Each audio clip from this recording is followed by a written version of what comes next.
ప్రపంచంలో మీకు అన్నిటికన్నా పెద్ద శత్రువు ఎవరు?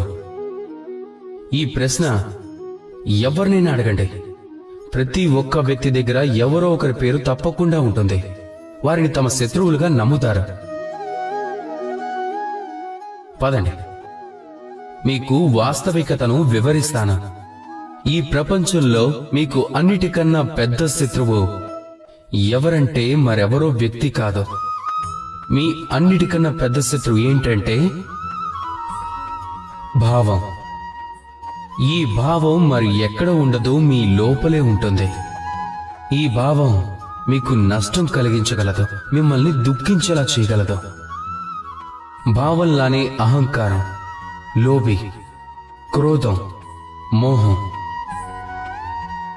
మీ పతనానికి కారణమవుతాయి.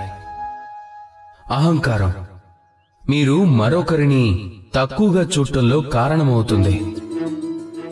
మోహం మిమ్మల్ని వ్యాకులత చెందేలా చేయగలదు. లోభం మీ పనిని పెంచుతుంది. ఇక క్రోధం, దాని అగ్ని అన్నిటికన్నా ముందు మిమ్మల్ని దహించేస్తుంది.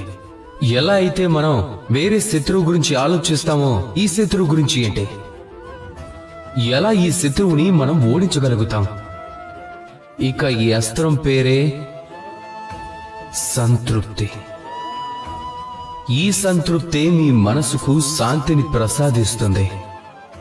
ఈ సంతృప్తి మీ జీవితంలో సుఖం ఇంకా ఆనందం అనే సముద్రం వరకు తీసుకువెళ్తుంది. అందుకోసమే జీవితంలో ఎల్లప్పుడూ సంతృప్తిగా ఉండండి. ఏదైతే ఉందో అందులోనే ఆనందాన్ని వెతుక్కోండి. జీవితం ఇంకా సుఖంగా మారుతుంది. రాధాకృష్ణ.